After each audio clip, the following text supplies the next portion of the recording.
ANMR ನ್ಯೂಸ್ಗೆ ಸ್ವಾಗತ.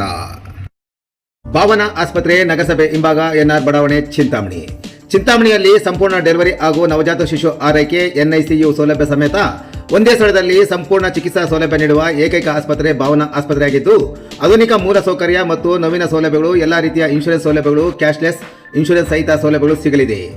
Doctor Bhavana S ಅವರು ಒಬಿಜಿ ಮತ್ತು ಗೈನಕಾಲಜಿ ತಜ್ಞರಾಗಿದ್ದು, ಅವರು ಸಾಮಾನ್ಯ ಮತ್ತು ಸಿಸೇರಿಯನ್ ಡೆಲಿವರಿ ಸೇವೆ, ಬಂಜೆತನ ಚಿಕಿತ್ಸೆ, ಲ್ಯಾಪ್ರೋಸ್ಕೋಪಿಕ್ ಶಸ್ತ್ರಚಿಕಿತ್ಸೆಗಳು, ಗರ್ಭಾಶಯ ಶಸ್ತ್ರಚಿಕಿತ್ಸೆ, ಲ್ಯಾಪ್ರೋಸ್ಕೋಪಿ, ಸ್ಟೆರಿಲೈಸೇಷನ್ ಚಿಕಿತ್ಸೆ ನೀಡಲಿದ್ದಾರೆ.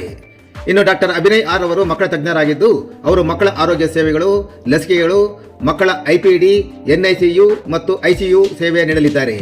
ಇನ್ನು ಇತರೆ ವೈದ್ಯರಿಂದ ಸದರಿ ಆಸ್ಪತ್ರೆಯಲ್ಲಿ paediatric neurology, paediatric surgery, general medicine ಮತ್ತು general surgery, ENT, nephrology, urology, onco surgery ಚಿಕಿತ್ಸೆ ಸಿಗಲಿದೆ. ಇನ್ನು ಹೆಚ್ಚಿನ ವಿವರಗಳಿಗೆ ಸಂಪರ್ಕಿಸಿ ಭಾವನಾ ಆಸ್ಪತ್ರೆ, ನಗರಸಭೆ ಹಿಂಭಾಗ, ಎನ್ಆರ್ ಬಡಾವಣೆ, ಚಿಂತಾಮಣಿ. ಮೊಬೈಲ್ ಸಂಖ್ಯೆ 7899001345.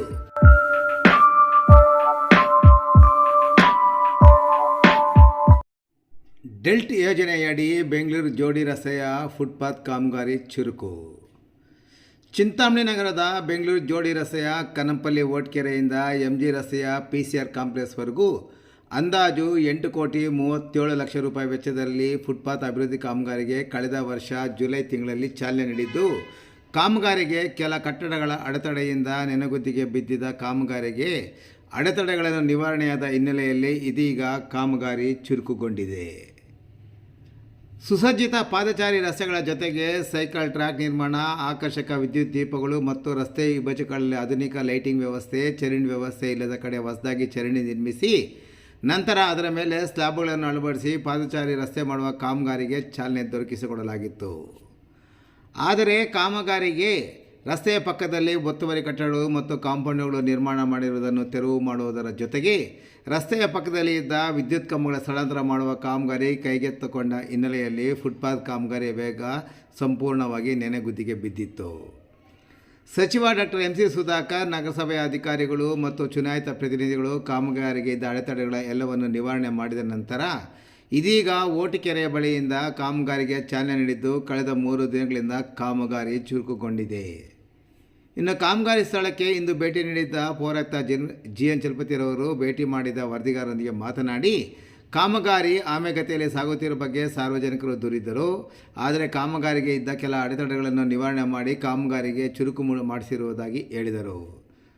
ಸುಮಾರು 8,35,00,000 ರೂಪಾಯಿ ವೆಚ್ಚದಲ್ಲಿ ಈ ಕಾಮಗಾರಿ ನಡೆಯುತ್ತಿದೆ. ಈವರೆಗೆ ರಸ್ತೆ ಪಕ್ಕದಲ್ಲಿ ಕರ್ಬ್ ಹಾಕುವ ಕೆಲಸ ಮುಗಿದಿದ್ದು, ಇದೀಗ ಕಾಂಕ್ರೀಟ್ ರಸ್ತೆ ನಿರ್ಮಾಣ ಕಾರ್ಯ ಆರಂಭವಾಗಿದೆ. ಅಂತರ್ಜಲ ವೃದ್ಧಿಗಾಗಿ ಪಾದಚಾರಿ ರಸ್ತೆಯ ಪ್ರತಿ 100 ಅಡಿಗೊಂದರಂತೆ ರೀಚಾರ್ಜ್ ವೆಲ್ಗಳನ್ನು ನಿರ್ಮಿಸಲಾಗಿದೆ.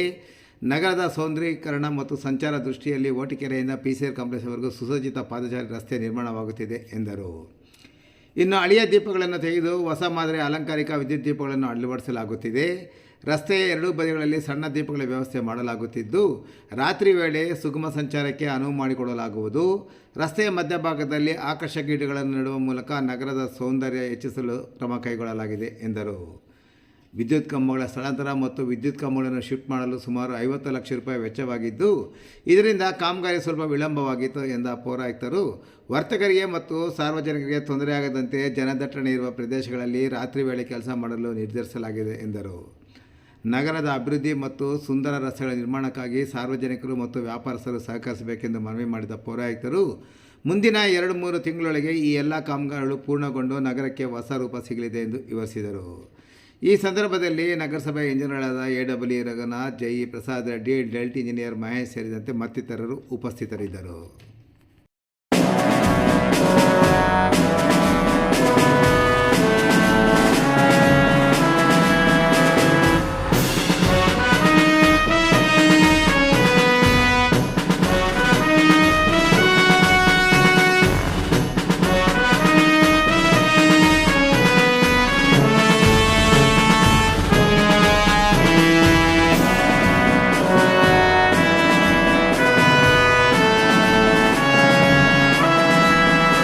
ಗಮನಿಸಿರ್ಬೋದು, ಸುಮಾರು ತಿಂಗಳಿಂದ ಕಾಮಗಾರಿ ನಡೀತಾ ಇದೆ. ಸಾರ್ವಜನಿಕರು ಕೇಳ್ತಿದ್ರು ಆಮೆಗತಿಯಲ್ಲಿ ಕಾಮಗಾರಿ ನಡೀತಾ ಇದೆ ಅಂತ. ಸುಮಾರು 8,35,00,000 ರೂಗಳಲ್ಲಿ ಡಲ್ಟ್ ಸ್ಕೀಮಲ್ಲಿ ಈಗಾಗಲೇ ಮಾನ್ಯ ಜನಪ್ರಿಯ ಶಾಸಕರು ಹಾಗೂ ಜಿಲ್ಲಾ ಉಸ್ತುವಾರಿ ಸಚಿವರು ಈ ಹಣವನ್ನು ವಿಶೇಷ ಅನುದಾನವನ್ನು ತಂದಿರ್ತಾರೆ. ಈಗಾಗಲೇ ನಾವು ಎಲ್ಲ ಕರ್ಬ್ಸಲ್ಲಿ ಹಾಕ್ತಿದ್ವಿ. ಕರ್ಬ್ಸ್ ಆದಮೇಲೆ ಈಗಿನ ಸ್ಟಾರ್ಟ್ ಮಾಡಿದ್ವಿ, ಇವತ್ತಿಂದ ಸ್ಟಾರ್ಟ್ ಮಾಡಿದ್ವಿ. ಇವತ್ತಿಂದ ಹಿಡ್ಕೊಂಡು ಎಲ್ಲನೂ ಈಗ ಕಾಂಕ್ರೀಟ್ ಸ್ಟಾರ್ಟ್ ಮಾಡಿದ್ವಿ. ನಾಳೆಯಿಂದ ಕೂರಿಸ್ತೀವಿ, ಎಲ್ಲ ನಾವು ಪಿಚ್ಚಿಂಗ್ ಎಲ್ಲ ಕೂರಿಸ್ತೀವಿ. ಈ ಲೆಫ್ಟ್ ಆಫ್ ಏನಿದೆ ಇದ್ರ ಒಳಗಡೆ ಪ್ಲ್ಯಾಂಟ್ಸ್ ಬರ್ತವೆ. ಪ್ಲ್ಯಾಂಟ್ಸ್ ಬಂದಮೇಲೆ 100 ಅಡಿಗಳಿಗೆ ಮೀಟ್ರ್ಗಳಿಗೆ ಒಂದೊಂದು ಇಂಗುಗುಂಡಿ ಥರ ಮಾಡ್ತಿದ್ವಿ. ಅಂದರೆ ಬಿದ್ದಿದ್ದ ನೀರನ್ನು ಭೂಮಿಗೆ ಹೋಗಿ ಸ್ಟೋರ್ ಆಗಲಿ ಅನ್ನೋ ಒಂದು ಮನೆ ಸಚಿವರ ಒಂದು ಮುಂದಾಲೋಚನೆ ಅದು. ಯಾಕಂದ್ರೆ ಬಿದ್ದಿದ್ದ ನೀರು ಎಲ್ಲೂ ಹೋಗ್ಬಾರ್ದು, ಅಂತರ್ಜಲವನ್ನು ವೃದ್ಧಿ ಮಾಡಬೇಕನ್ನೋ ಒಂದು ಉದ್ದೇಶದಿಂದ ಅದನ್ನು ಸಹ ಮಾಡ್ತಿದ್ವಿ. ಇಲ್ಲಿ ಬೇರೆಂಥ ಡಿಸೈನ್ಸ್ ಪ್ಲ್ಯಾನ್ಸ್ ಈಗಾಗಲೇ ನಾವು ಮೀಡಿಯಾನಲ್ಲಿ ಏನು ಕಟ್ ಮಾಡಿದ್ದೇವೆ ಪ್ಲ್ಯಾಂಟ್ಸನ್ನ, ಇದನ್ನು ಬೇರೆ ಕಡೆಯಿಂದ ಪ್ಲ್ಯಾಂಟ್ಸ್ ತರಿಸ್ತಾ ಇದ್ದಾರೆ. ಪ್ಲ್ಯಾಂಟ್ಸು ಬರ್ತದೆ, ನಾಳಿಂದ ಕರ್ಬ್ಸ್ ಕೂರಿಸ್ತಾರೆ. ನೀವು ಗಮನಿಸ್ಬೋದು ಇಲ್ಲೆಲ್ಲ ಈಗ ಲೈಟಿಂಗ್ ವ್ಯವಸ್ಥೆ ಸಹ ಈ ಕಡೆಯಿಂದ ಆಗ್ತಾ ಇದೆ. ನಾವು ಮೀಡಿಯಾನಲ್ಲಿರೋಂಥ ಲೈಟ್ಸನ್ನು ಸಹ ಬದಲಾಯಿಸ್ತಾ ಇದ್ದೀವಿ. ಬದಲಾಯಿಸಿದಾದ್ಮೇಲೆ ಅಲ್ಲೂ ಬೇರೆ ಥರ ಡಿಸೈನ್ ಲೈಟ್ಸ್ ಬರ್ತವೆ. ಮತ್ತು ಬೋತ್ ಸೈಡ್ ಎರಡೂ ಕಡೆನೂ ಸಣ್ಣ ಸಣ್ಣ ಲೈಟ್ಗಳು ಬರ್ತವೆ. ಅಂದರೆ ಮೂಲ ಉದ್ದೇಶ ಎಲ್ಲೂ ಸಹ ಕತ್ತಿರಬಾರ್ದು, ಬೆಳಕಲ್ಲಿ ಓಡಾಡಬೇಕು ಅಂತ. ಈಗಾಗಲೇ ನಾವು ಓಟಿಗೆರೆಯಿಂದ ಸ್ಟಾರ್ಟ್ ಮಾಡ್ತಾ ಇದ್ದೀವಿ ಅಪ್ ಟು PCR ಕಾಂಪ್ಲೆಕ್ಸ್ವರೆಗೂ. ಆ ರಾಘವೇಂದ್ರ ಸ್ವಾಮಿ ಟೆಂಪಲ್ವರೆಗೂ ಸ್ವಲ್ಪ ಕಾಮಗಾರಿ ಆಗಿದೆ. ಅಲ್ಲಿಂದ ಮುಂದಕ್ಕೆ ಜನನಿಬಿಡ ಇರೋದ್ರಿಂದ ಮತ್ತು ವರ್ತಕರಿಗೆಲ್ಲೂ ಸಹ ತೊಂದರೆ ಆಗಬಾರ್ದು ಅನ್ನೋ ಒಂದೇ ಒಂದು ಉದ್ದೇಶದಿಂದ ವರ್ತಕರ ರಜಾ ದಿನ ಯಾವತ್ತಿರ್ತದೆ ನೋಡಿಕೊಂಡು ರಾತ್ರಿ ಹೊತ್ತು ನಾವು ಕಾರ್ಯಾಚರಣೆಯನ್ನು ಆ ಕಡೆ ಮಾಡ್ತೀವಿ. ಮಾಡಿ ರಾತ್ರಿ ಹೊತ್ತು ಸಹ ಲಾಕ್ ಮಾಡ್ತೀವಿ. ಒಟ್ಟಾರೆಯಾಗಿ ಆದಷ್ಟು ಬೇಗನೆ ಈ ಒಂದು ಇದನ್ನು ಮುಗಿಸ್ತೀವಿ. ಕರ್ಬ್ಸ್ ಹಾಕ್ತಾ ಇದ್ದೀವಿ ಈಗೆಲ್ಲ. ಇವತ್ತು ನಾಳೆಯಿಂದ ಕರ್ಬ್ಸು ಸಹ ಸ್ಟಾರ್ಟ್ ಆಗುತ್ತೆ. ಬೇಗ ಆದಷ್ಟು ಬೇಗ ಮಾಡ್ತೀವಿ. ನಮ್ದು ಸ್ವಲ್ಪ ಅಡಚಣೆ ಉಂಟಾಗಲಿಕ್ಕೆ ಕಾರಣ ಇಷ್ಟೇ, ಒಂದು ಪೋಲ್ ಶಿಫ್ಟಿಂಗ್ ಇತ್ತು. ಸುಮಾರು 50 ಲಕ್ಷ ರೂಪಾಯಿ ಅಷ್ಟು ನಾವು ದುಡ್ಡು ಕೊಟ್ಟು ಪೋಲ್ ಶಿಫ್ಟ್ ಮಾಡಿದ್ದೀವಿ. ಆ ಪೋಲ್ ಶಿಫ್ಟ್ ಆದಮೇಲೆ ಈಗ ಸ್ಟಾರ್ಟ್ ಮಾಡಿದ್ವಿ ಎಲ್ಲ ವರ್ಕನ್ನು. ಒಂದು 2-3 ಕಡೆ ಡಿಸ್ಟ್ರಕ್ಷನ್ಸ್ ಇದೆ, ಅದು ಆಗ್ತಾ ಇದ್ದೀವಿ. ಒಟ್ಟಾರೆಯಾಗಿ ಒಂದು ವಿಶಾಲವಾದಂಥ ರಸ್ತೆ ನಗರಕ್ಕೆ ಸಿಕ್ಕಿದೆ. ಇದನ್ನು ಸಾರ್ವಜನಿಕರು ಉಪಯೋಗಿಸ್ಬೋದು. ಎಲ್ಲೂ ಸಹ ಆಕ್ಸಿಡೆಂಟಲ್ ಝೋನ್ ಆಗದಂಗೆ ನಾವು ಅದನ್ನು ಕಾಪಾಡ್ಕೊಳ್ಳಿಕ್ಕೂ ಟ್ರಂಬ್ಲರ್ಸಲ್ಲಿ ಹಾಕ್ಲಿಕ್ಕೆಲ್ಲ ನಾವು ಈ ಮುಂದಿನ ದಿನಗಳಲ್ಲಿ ಮಾಡ್ತೇವೆ. ಇದನ್ನೆಲ್ಲ ಜನ ಉಪಯೋಗಿಸ್ಕೋಬೇಕಂತ ಮನವಿ ಮಾಡ್ತೀವಿ. IDSMT ಕಾಂಪ್ಲೆಕ್ಸನ್ನು ಈಗಾಗಲೇ ಅದನ್ನು ಒಂದು ಟೆಕ್ನಿಕಲ್ ಒಪಿನಿಯನ್ಗೆ ಕಳಿಸ್ಕೊಟ್ಟಿದ್ವಿ. ಇದರಿಂದ PWDನ ಒಂದು ರಿಪೋರ್ಟ್ಸ್ ಬರಬೇಕು. ಬಂದ ತಕ್ಷಣ ಮಾನ್ಯ ಜಿಲ್ಲಾಧಿಕಾರಿಗಳು ಅದನ್ನು ವೆರಿಫೈ ಮಾಡ್ತಾರೆ. ಜಿಲ್ಲಾಧಿಕಾರಿಗಳ ನಿರ್ದೇಶನದಂತೆ ಏನು ಮಾಡಬೇಕಂತ ಮುಂದಿನ ದಿನಗಳಲ್ಲಿ ಮಾಡ್ತೀವಿ. ಆದಷ್ಟು ಬೇಗ ಮಾಡ್ತೀವಿ. ಆದಷ್ಟು ಒಂದು 15 ದಿನ ಒಳಗಡೆ ಒಂದು ಡಿಸಿಷನ್ ತಗೊಳ್ತಾರೆ. ಅದ್ರ ಜೊತೆಯಲ್ಲಿ ದೊಡ್ಡಪೇಟೆ ರಸ್ತೆನೂ ಸಹ ವೈಡನಿಂಗ್ ನಾವು ಏನು ಮಾಡ್ತೀವಿ ಅದನ್ನು ಸಹ ಒಂದು ಸಭೆ ಕರಿಬೇಕು. ಸಾರ್ವಜನಿಕರ ಅಭಿಪ್ರಾಯ ತಗೊಂಡು ಸಾರ್ವಜನಿಕರು ಏನು ಹೇಳ್ತಾರೋ ಅದರಂತೆ ನಾವು ಹೋಗೋದಂತ ಡಿಸೈಡ್ ಮಾಡಿದ್ವಿ. ಅವ್ರ ಅಭಿಪ್ರಾಯಕ್ಕೆ ನಾವು ತಗೊಳ್ಳಲಿಕ್ಕೆ ಈಗಾಗಲೇ ಮಾನ್ಯ ಜಿಲ್ಲಾಧಿಕಾರಿಗಳು ಹೇಳಿದ್ದಾರೆ. ಶಾರ್ಟ್ಲಿ ಅವ್ರದ್ದು ಒಂದು ಸಭೆ ಕರಿತೀವಿ.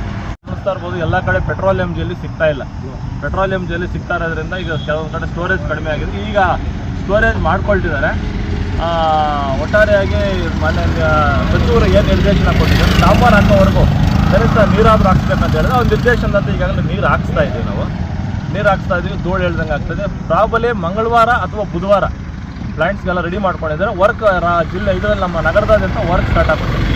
ಎಕ್ಸೆಪ್ಟ್ 1-2 ಕಡೆ ಬಾಳಪ್ಪಲ್ಲಿ ಒಂದು ಸ್ವಲ್ಪ ಅಲ್ಲಿ ನಮ್ಮ ತೌಡ್ ಶಿವಣ್ಣ ಅವ್ರ ಮನೆಯದು ಸ್ವಲ್ಪ ಅವ್ರದ್ದು ಮಾತಾಡೋದಿದೆ. ಅದೊಂದು 2 ಬಿಟ್ಟರೆ ಎಲ್ಲನೂ ಆಲ್ಮೋಸ್ಟ್ ಆಲ್ ಮಂಗಳವಾರ ಅಥವಾ ಬುಧವಾರ ಕಾಮಗಾರಿ ಶುರುವಾಗುತ್ತೆ ನಗರದಲ್ಲಿ.